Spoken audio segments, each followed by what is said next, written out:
Hallo und herzlich willkommen, Leute. Heute bin ich hier mit dem Chef von Alchemia Interactive, Reinhard Pollischer hier. Hallo.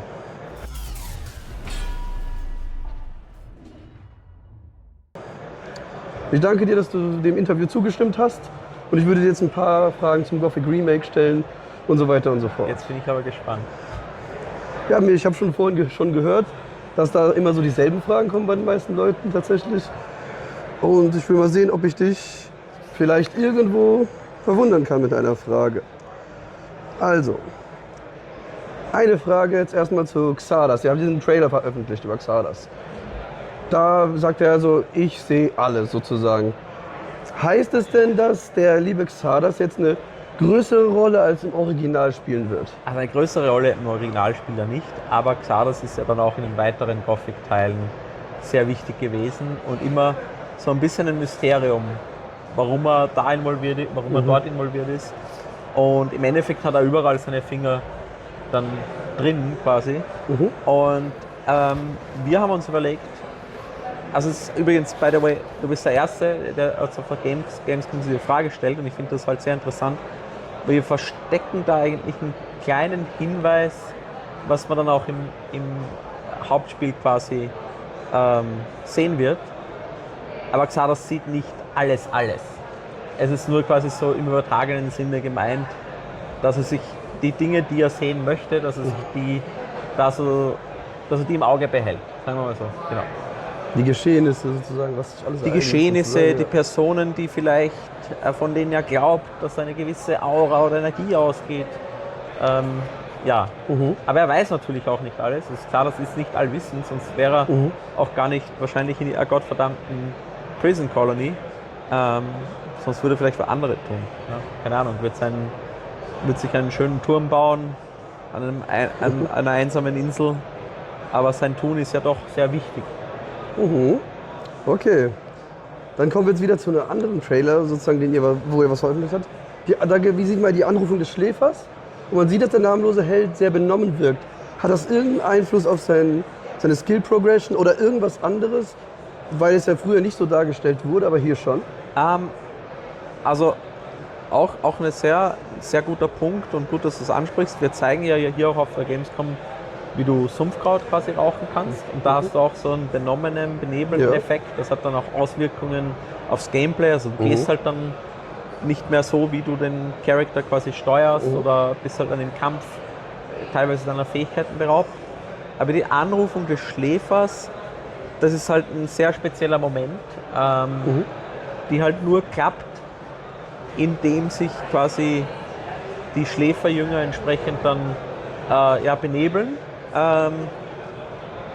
Und du bist halt Teil von dieser ganzen, auch wenn du halt nicht den Sumpflager joinst, dein Auftrag ist ja quasi mit dem Sumpflager vertraut zu machen und das im Auge zu behalten. Also du bist halt immer Teil dieser Anrufung, ja, one way or the other. Also im Prinzip gibst du dich hin, im Prinzip so ein bisschen. Genau, also das ist eine spirituelle Anrufung und von dem her wollten wir da auch entsprechend darstellen. Aber diese Sequenz an sich ist jetzt eine der wenigen so Story-Sequenzen, die du nicht selbst steuern kannst. Ja? Okay, verstehe. Hört sich sehr interessant an. So, dann habe ich eine Frage zu den Schwierigkeitsgraden, ob es welche geben wird erstens. Und wenn, worin unterscheiden sich die Schwierigkeitsgrade dann? Genau, wir haben Schwierigkeitsgrade. Wir haben auch die Möglichkeit, das so ein bisschen wie ein à la carte Menü zu konfigurieren. Und prinzipiell also gibt es auch Möglichkeiten, das Experience nochmal quasi zu verändern. Und also hauptsächlich unterscheiden sie sich halt in jetzt, wie gewisse Kampffähigkeiten funktionieren, wie gewisse KI-Muster funktionieren, aber auch wie viel dir die Chance von gewissen Abilities halt dann einfach gibt. Also es zieht sich halt so in alle Parameter durch, die so einen gewissen Faktor haben. Ja. Also im Prinzip zum Beispiel so wie mit den Eisfällen, das habe ich ja getestet, dann werden die vereist, werden sie langsamer vereist sozusagen oder schlechter vereist. Das wäre zum Beispiel eine der Beispiele, genau. Ah, sehr cool. Es wird ja Möglichkeiten geben, im Gothic Remake ja mit den Orks zu interagieren, beziehungsweise bei denen Quests zu absolvieren. Ich habe erstens die Frage, wird das nur die Hauptquest betreffen? Und die zweite Frage dazu ist, wird man außer das Ulumulu noch irgendwas brauchen, wie zum Beispiel das Erlernen der Orksprache oder sowas in der Art?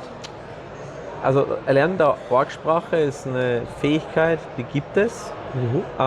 Und das ist auch nicht eindimensional. Also eine Sprache lernen ist ja auch nicht so von 0 auf 1, du lernst sie einfach, sondern es ist halt, wie soll ich sagen, da gibt es auch eine gewisse Progression. Beim der Ulumulu ist natürlich key, dass du quasi so den Grund, der Ulumulu ist der Grundschlüssel zum Ork-Camp, oder zur Ork-Enklave, aber nicht in dem Sens, dass man ein Tor aufmacht, sondern der Ulumulu ist ein Symbol für die Ork-Kultur. Und durch dieses Symbol müssen sie dir eine gewisse Ehre erweisen. Und wenn du dann das Ganze nochmal bestätigst in einem weiteren Akt oder Vorgang, dann wirst du erst so wie im originalen Gothic-Teil toleriert. Toleriert heißt nicht akzeptiert. Der nächste Schritt ist dann, sich mit der Ork-Kultur auseinanderzusetzen. Und das geht halt großteils nur über die Orksprache. Aber das Ganze ist, würde ich sagen, auch optional, weil du kannst doch einfach sagen, ich verklopp dir mal alle. Verstehe. Aber es wird auch theoretisch dann auch nicht nur eine Hauptquest, auch eine Nebenquest da geben sozusagen ein bisschen. Oder Nebengeschichten vielleicht. Ja, kann man so sagen. Das hört sich sehr interessant an. Das mit dem Aber ich möchte auch sagen, Ja. es ist kein vollwertiges Lager. Also es ist halt, es hat schon Content, wenn man da will. Ja, genau. Ja, aber man kann sich ja nicht anschließen oder sozusagen, genau. Genau, richtig. Ja, Du bist ja kein Ork. Ja, richtig, richtig. Okay, du hast ja gesagt, diese Regler bei dem Schwierigkeitsgrad, das ist ja dann so wie bei manchen Mods in Gothic 2. Da gab es ja auch so Regler, das ist mehr, das ist mehr. Ja. Oh, okay. Also jetzt würde ich sagen, kein stufenloser Regler, aber eher sowas, du hast halt dann, keine Ahnung, Kampf und dann hast halt hier 3, 4 Optionen. Sowas. Verstehe. Wurde das Diebstahlsystem angepasst? Also ich meine jetzt nicht das Schlösserknacken, ich weiß, dass sich das verändert hat. Ich habe das ja auch vorhin gesehen. Es geht eher darum, ob sich das Taschendiebstahl vielleicht geändert hat oder wie man das macht oder wie auch immer.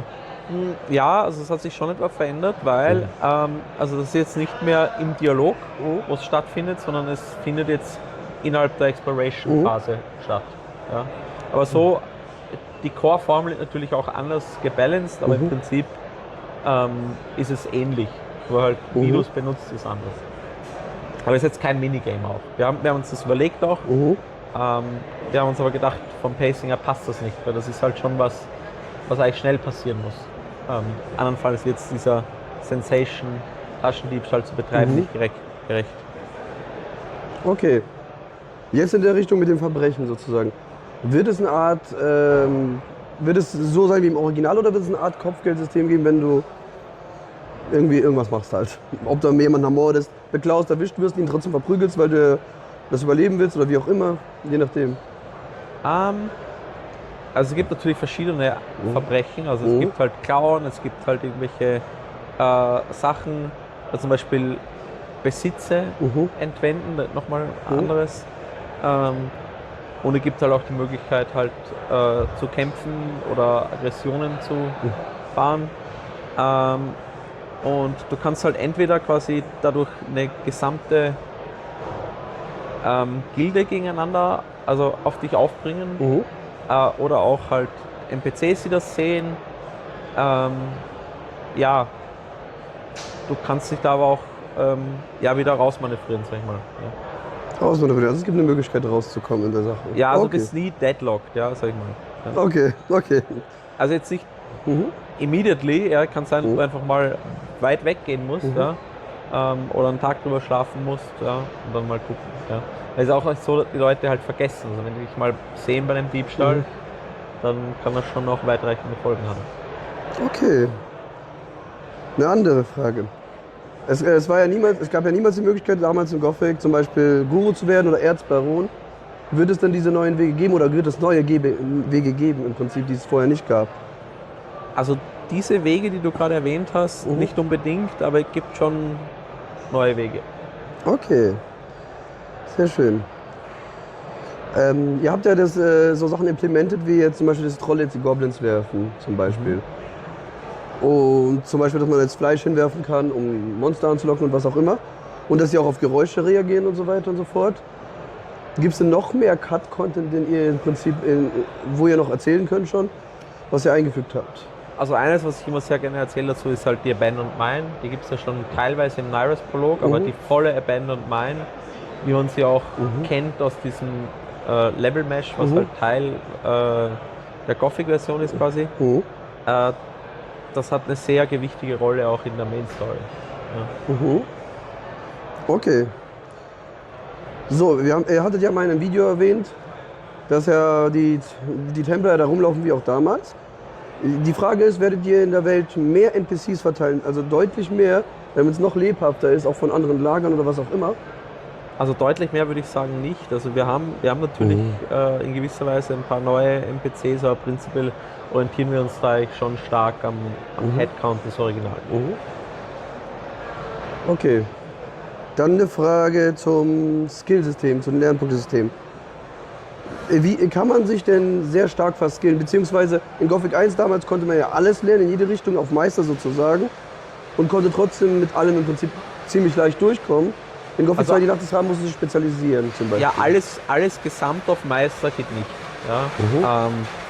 Das wäre, du kannst ja aber schon irgendwie zwei so Richtungen halt quasi aussuchen. Und verskillen würde ich sagen, ist eher schwierig bis unmöglich. Natürlich, wenn du halt dann ab irgendeinem Zeitpunkt nicht die Stats skillst, die du halt brauchst, um halt dann gute Waffen zu tragen, klar. Aber die Frage halt auf was, also du kannst ja keine Lehrpunkte quasi wegwerfen. Also du musst sie ja dann irgendwo schon reinskillen. Also daher kann ich mir das schwierig vorstellen, dass du es bewusst halt schlecht bauen kannst. Ne? Weil du eher trotzdem in irgendwas investieren musst.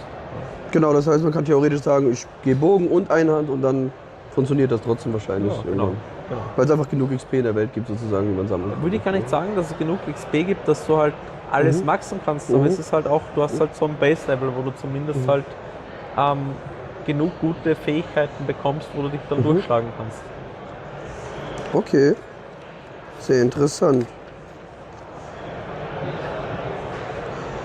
Ich habe eine lustige Frage, eine Fun-Gag-Frage. Kann man sich wieder in die Kiste setzen im alten Lager? Wir haben uns ja schon drüber lustig gemacht, irgendwie so. Ich denke nicht, dass das, ich weiß, das ist ein lustiges Feature, aber im Moment ist jetzt so mal nicht unser Hauptfokus, sag ich mal. Ja, das ist ja verständlich. Das war ja damals zum Verstecken gedacht, wollten sie sich ja einfügen und haben es einfach drin gelassen. Wird es denn Mut geben? Schau mal. Kann sich ja wer hinsetzen aus der Community. Okay, das hört sich sehr interessant an. Wie bist du eigentlich, was hattest du sonst noch so entwickelt davor? Also Alchemia ist jetzt mein zweites Studio. Ich habe davor auch Grimlore Games aufgebaut. Dort haben wir Spellforce 3 entwickelt und produziert und geleitet. Ja, und ansonsten habe ich halt viele andere Projekte auf Publisher-Seite betreut, bei THQ Nordic. Elex 1 zum Beispiel habe ich co-betreut. Ja, also hat sich bin ja auch Gründungsmitglied von Nordic Games damals noch gewesen. Und da haben sich einige Spiele zusammengelebt. Von kleinen Projekten mit irgendwie 2, 3 Mann bis zu halt, keine Ahnung, also Produktionen, die halt dann 80-Mann-Teams erfordern und entsprechend viele Jahre dauern. Ja. Was ist dein absolutes Lieblingsgame so als Entwickler? Selbst du bist ja Entwickler, aber gibt es ein absolutes Lieblingsgame, was du hast? Ein absolutes Lieblingsgame? Das ist schwierig zu sagen. Mein Gothic war natürlich immer auch eine meiner absoluten Lieblingsgames. Ich würde sagen, die Zelda-Reihe auf Konsole, das finde ich auch immer sehr geil und hatte eben meinen Spaß und bin immer noch fasziniert. Ja, oder auch Darksiders. Sehr interessante Spiele. Ja. Ja.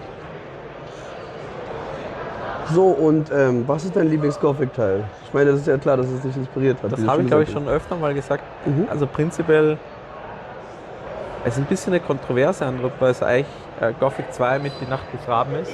Mhm. Da kommt aber daher, dass ich damals halt sehr viel Gothic 2 gespielt habe Mhm. und daher mir dieses eher härtere Balancing gar nichts gemacht hat. Und da habe ich dann eher als Challenge gesehen.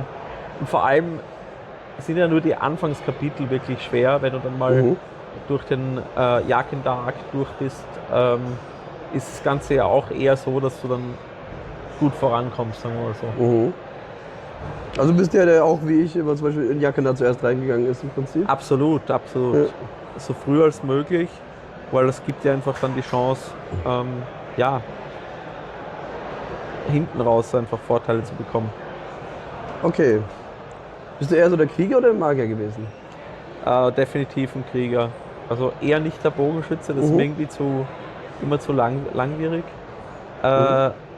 Und Magie auch dann. Also ich finde, da muss man halt zu viel Steps irgendwie machen und zu viele Sachen im Auge behalten. Also Mana-Bar, Health-Bar. Ja, also da bin ich dann eigentlich eher lieber ein Nahkämpfer. Lieber ein Nahkämpfer. Genau. Und dann meistens Einhand eigentlich, ja. Ja, ich präferiere definitiv Einhand als Zweihand. Ja, okay, das ist der Klassiker. Ich bin da auch immer so in der Meinung. Wie viel größer prozentual ist denn die Welt gesehen wahrscheinlich? Insgesamt. Ja, ich würde sagen so 20, 25%. Das hängt so ein bisschen auch vom Teil der Welt ab. Mhm.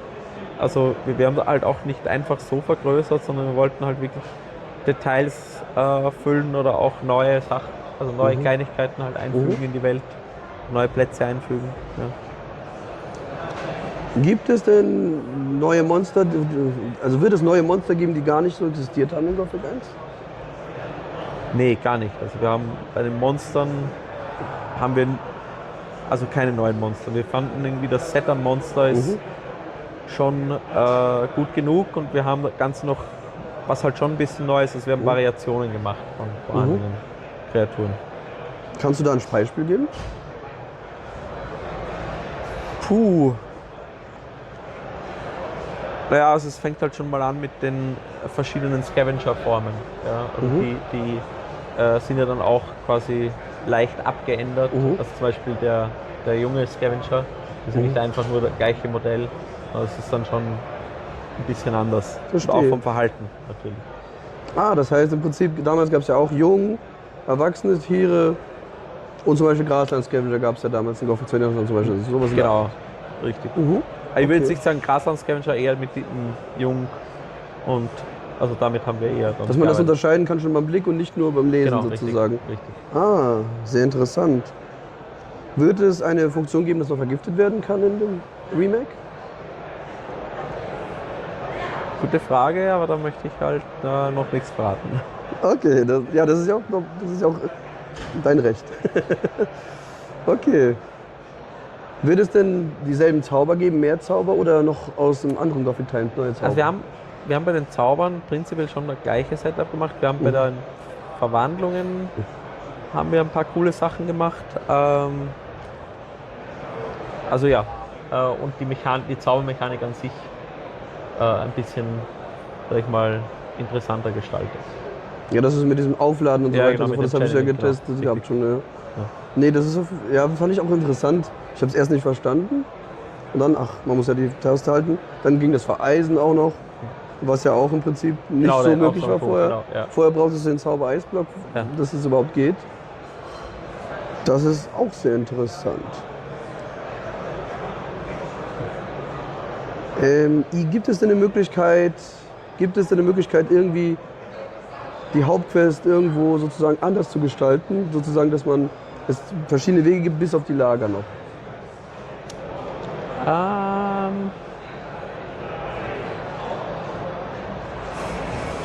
Naja, also wie gesagt, also die Ork-Kultur ist halt eine so eine Sache, wo halt nochmal verschiedene Wege gibt. Nee, aber also bei der Hauptstory ansonsten eigentlich nicht, würde ich sagen.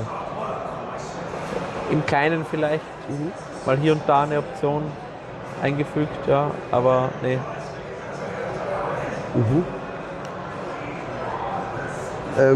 Habt ihr das Arena-System erweitert oder inwiefern vielleicht erweitert? Da möchte ich jetzt noch nichts Genaues dann dazu verraten. Nur, dass es halt immersiver einfach dargestellt wird. Okay. Dann würde ich mal sagen, dass ich mich gefreut habe, dass du mir dieses Interview geben konntest. Ja, gerne. Dass es mir auf jeden Fall eine Ehre war, den großen Kopf hinter dem Remake hier zu haben. Und ich wünsche dir auf jeden Fall eine super Gamescom noch. Danke. Die Tage. Es geht ja noch ein paar Tage und wir freuen uns auf viel Interaktion mit den Fans und freuen uns auch auf viele Kommentare online und werden alle dann analysieren und durchgehen und schauen, ob wir halt weiter die richtigen Schlüsse ziehen und dann das Spiel gut fertig machen können. Auf jeden Fall. Bisher sieht es ja auch sehr gut aus. Ja, und ein großes Danke auch noch an alle Gothic-Fans da draußen. Es ist immer wieder schön zu sehen, wie viele es davon gibt und auch welche Themen so Gothic-Fans haben, was ihnen gefallen. Und wie gesagt, ja, ist echt toll. Ja, auf jeden Fall. Sehr schön. Okay, ich danke dir auf jeden Fall. Danke. Dankeschön.